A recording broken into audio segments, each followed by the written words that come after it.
আসসালামু আলাইকুম সবাইকে। আজ আমি এক্সপ্লেইন করব ২০১২ সালে মুক্তি পাওয়া ক্লোরোনিক্যাল ছবিটা। ছোট্ট একটি ছেলের কাছে খুব অদ্ভুতভাবেই কিছু পাওয়ার চলে আসে, যেখানে সে সেই পাওয়ারগুলো খুবই খারাপ কাজে ব্যবহার করতে থাকে। সিনেমাটি দেখতে থাকুন, ইনশাল্লাহ ভালো লাগবে। সিনেমাটির IMDb রেটিং হচ্ছে 85% ফ্রেশ, সো বলা যায় মুভিটা ইনশাল্লাহ ভালো লাগবে সবার কাছে। গল্পের শুরুতেই আমরা অ্যান্ড্রু নামে একটা ছেলেকে দেখতে পাই।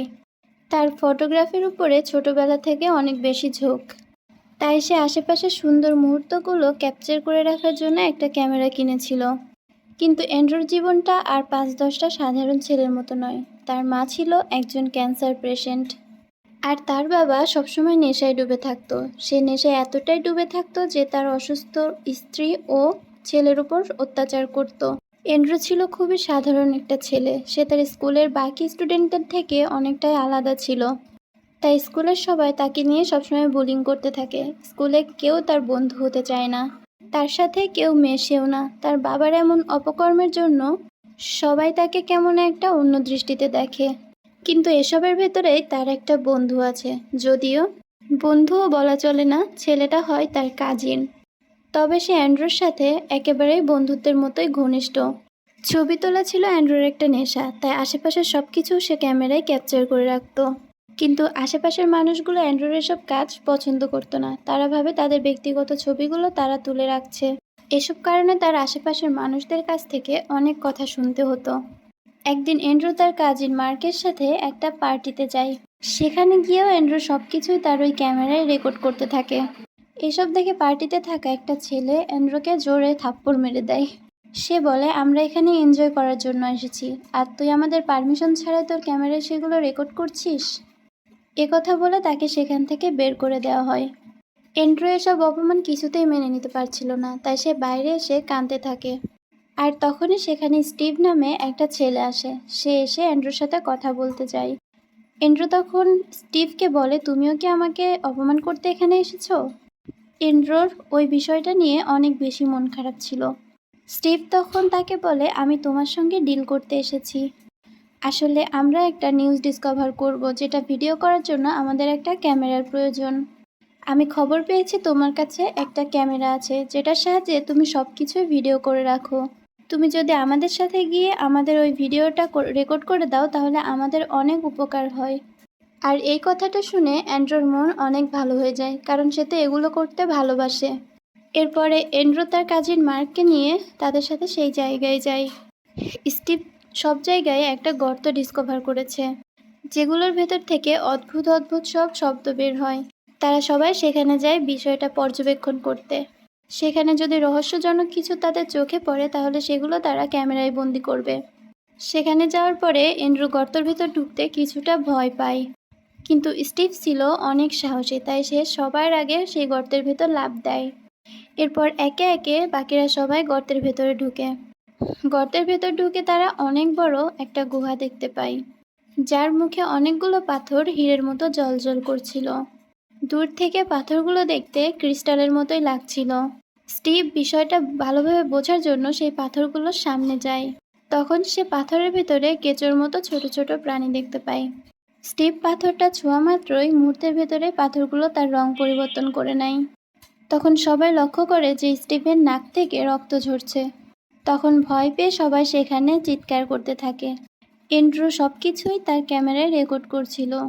সেখানে কিছু যান্ত্রিক ত্রুটি হওয়ার কারণে অ্যান্ড্রুর ক্যামেরাটা বন্ধ হয়ে যায়। এরপর আমরা দেখি যে অ্যান্ড্রু, স্টিভ ও মার্ক এখন ঠিক আছে। তারা এখন নিজেদের মধ্যে অদ্ভুত এক ধরনের শক্তি উপলব্ধি করতে পারছে। আসলে তারা ওই ক্রিস্টালের কাছ থেকে এত ম্যাজিক্যাল শক্তি পেয়েছে। এই শক্তিটাকে মূলত টেলেগাইসিস বলে।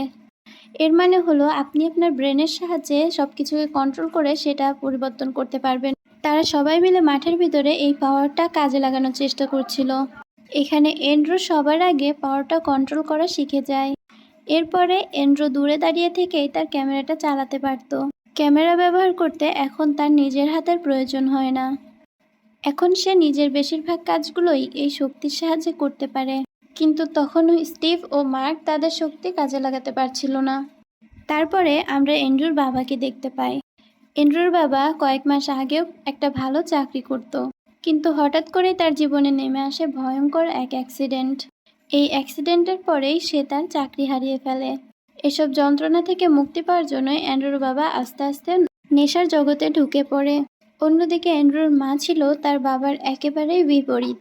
অ্যান্ড্রুর বাবা সবসময় অ্যান্ড্রুর উপর অত্যাচার করে ও মারধর করে। এদিকে অ্যান্ড্রুর মা, যে কিনা অসুস্থ, এই অবস্থাতেও সে তার ছেলেকে মেন্টালি অনেক সাপোর্ট করে।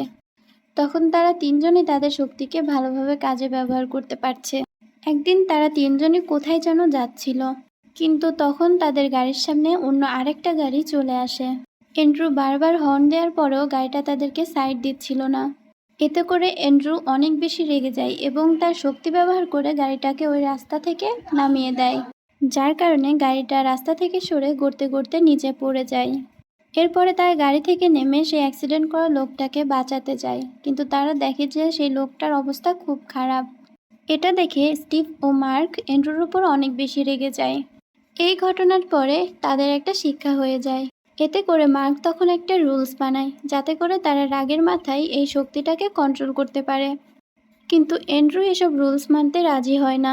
এরপর আমরা দেখি তারা তিনজন মিলে একটা জায়গায় যায়। সেখানে গিয়ে স্টিভ আকাশে উঠতে শুরু করে, আর তাকে দেখে বাকি দুইজনও আকাশে ওড়ার চেষ্টা করে। এখন তারা তিনজনই আকাশে উঠতে পারে। এটা দেখে তারা অনেক বেশি খুশি হয়। তারা তিনজন আকাশে উঠে অনেক বেশি হই হুল্লোড় করছিল, ঠিক যেমনটা ছোট্ট বাচ্চারা কোনো সুপার পাওয়ার পেয়ে গেলে করে। উঠতে উঠতে তারা একসময় আকাশের অনেক উপরে উঠে যায়। এমন সময় একটা প্লেন একেবারে তাদের গা ঘেঁষে চলে যায়।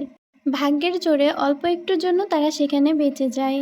এরপরে তারা তিনজন মিলে প্ল্যান করে যে তারা একটা জায়গায় ট্যুরে যাবে। অ্যান্ড্রু তখন বলে, আমরা এমন একটা জায়গায় যাব যেখানে কোনো মানুষজন থাকবে না, আমরা আমাদের মতো করে সেখানে ঘুরতে পারবো। এই কথা শুনে মার্ক ও স্টিভ তাকে নিয়ে হাসাহাসি করতে থাকে। এখানে অ্যান্ড্রু অনেকদিন ধরে একা ছিল, যার কারণে তার কোনো বন্ধু বান্ধব ছিল না। এজন্য সে এমন জায়গায় থাকতেই বেশি ভালো লাগতো তার। সেদিন বিকেলে অ্যান্ড্রু ও স্টিভ ছাদে বসে গল্প করছিল। তখন স্টিভ অ্যান্ড্রুকে বলে, তোমাদের কলেজে তো ট্যালেন্ট শো এর কম্পিটিশন হবে, তুমি চাইলে সেখানে তো তোমার নাম দিতে পারো। কথা শুনে তখন অ্যান্ড্রু বলে, আমার ভেতরে তো কোনো ট্যালেন্ট নেই, আর আমি মানুষের সামনে গিয়ে নার্ভাস হয়ে পড়ি। তখন স্টিভ অ্যান্ড্রুকে বলে, আরে বোকা, তোমার কাছে ট্যালেন্ট নয় তো কি হয়েছে, এখন তো তোমার কাছে সুপার পাওয়ার আছে, যেটার সাহায্যে তুমি সবার থেকে ভালো পারফর্ম করতে পারবে। কথা শুনে অ্যান্ড্রু স্টিভকে বলে, আরে তাই তো, আমি তো কথা ভুলেই গিয়েছিলাম। এরপর আমরা দেখি অ্যান্ড্রু ট্যালেন্ট শোতে যাওয়ার জন্য কোট প্যান্ট পরে রেডি হয়ে যায়। এখানে অ্যান্ড্রুর বাবা অ্যান্ড্রুকে এমন পোশাকে দেখে এক গাদা ফালতু কথা শুনিয়ে দেয়। অ্যান্ড্রু তার বাবার এসব কথা কানে না নিয়ে প্রতিযোগিতার মঞ্চে চলে যায়। অ্যান্ড্রুর পারফরমেন্স দেখে সেখানে থাকা সবাই অনেক বেশি খুশি হয়। যে অ্যান্ড্রুর সাথে এতদিন সবাই কথাই বলতো না, সেই অ্যান্ড্রুর সাথে বন্ধুত্ব করার জন্য এখন সবাই পাগল হয়ে যাচ্ছে। শো শেষ করে অ্যান্ড্রু একটা পার্টিতে যায়। সেখানে গিয়ে অ্যান্ড্রুর মনিকা নামে একটা মেয়ের সঙ্গে পরিচয় হয়। তারা দুজন সেখানে ইন্টিমেট হতে শুরু করে। এক পর্যায়ে তারা দুজন প্রাইভেট সময় কাটানোর জন্য একটা রুমে চলে যায়। এটা দেখে স্টিভ অ্যান্ড্রুকে ফলো করতে করতে সেখানে যায়, কিন্তু কিছুক্ষণ পরে দেখা যায় মনিকা রাগ করে সেখান থেকে বেরিয়ে আসছে। কারণ অ্যান্ড্রু এতটাই ড্রিঙ্কস করেছিল যে সে নিজেকে কন্ট্রোল করতে না পেরে মনিকার গায়ে বমি করে দেয়। এই জন্য মনিকা অ্যান্ড্রুকে বাজে কথা বলতে বলতে সেখান থেকে বের হয়ে আসে। এসব কথা অ্যান্ড্রুর গায়ে লাগে, তাই সে সেখান থেকে রাগ করে বাড়িতে চলে আসে। সুপার পাওয়ার পেয়ে দিন দিন অ্যান্ড্রু চেঞ্জ হতে শুরু করে। এতদিন ধরে অ্যান্ড্রুর বাবা তাকে আজে বাজে কথা বলে এসেছে, কিন্তু কোনোদিন সে তার প্রতিবাদ করেনি। একদিন তার বাবা তাকে ক্যামেরা নিয়ে কথা শোনায়। এটা সহ্য করতে না পেরে অ্যান্ড্রু তার বাবার উপরে আক্রমণ করে আর তাকে পাওয়ারের সাহায্যে দূরে ছিটকে ফেলে দেয়।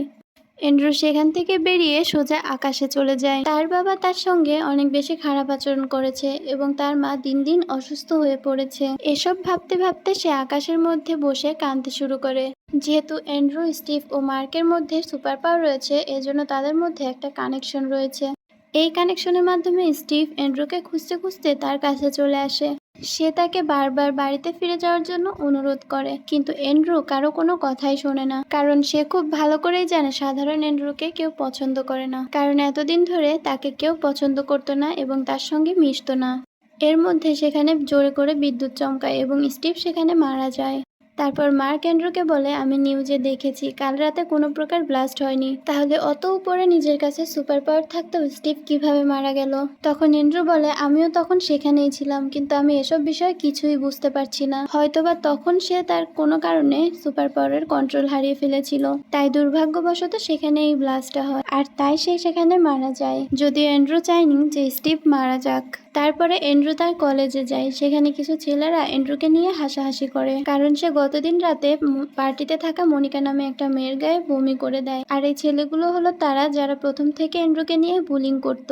কিন্তু এবার আর অ্যান্ড্রু এসব ছেলেদের কথা মুখ বুজে সহ্য করেনি। সে ওই ছেলেগুলোকে আচ্ছা মতো ধোলাই দেয়, এমনকি সেখানে থাকা একটা ছেলের দাঁতগুলো খুলে তার হাতে চলে আসে। অ্যান্ড্রু আস্তে আস্তে অনেক বেশি ভয়ঙ্কর হতে শুরু করে, কারণ সে আর এখন কোনো কিছুর পরোয়া করে না। সে তার শক্তি দিয়ে আশেপাশে থাকা সব গাড়িগুলো ভাঙতে শুরু করে। এসব দেখে মার্ক তার উপর অনেক বেশি রেগে যায়, তাই সে তাকে বলে, সুপার পাওয়ার তো আমার কাছেও আছে, আর স্টিভের কাছেও ছিল। আমরা তো কাউকে মারিনি বা কারো কোনো ক্ষতিও করিনি। হাতে পাওয়ার আসা মানে এই না যে তার অপব্যবহার করতে হবে। আমরা আমাদের ইচ্ছা পূরণ করার জন্য এই শক্তিগুলোকে ব্যবহার করতে পারি। কোথাও ঘুরতে যাওয়া, আকাশে ওড়া, এগুলোর জন্য আমরা শক্তিগুলো ব্যবহার করতে পারি, কিন্তু মানুষকে মেরে তাদের ক্ষতি করার অধিকার তো আর আমাদের নেই। এসব নিয়ে তাদের ভেতর সেখানে মারামারি শুরু হয়ে যায়। যেহেতু দুজনের ভেতরে সুপার পাওয়ার ছিল, তাই তারা দুজনে দুজনের কোনো বড় ক্ষতি করতে পারে না। এদিকে অ্যান্ড্রুর মায়ের চিকিৎসার জন্য এখন অনেক টাকার প্রয়োজন। তার বাবা তো সবসময় নেশা করে পড়ে থাকে, তাই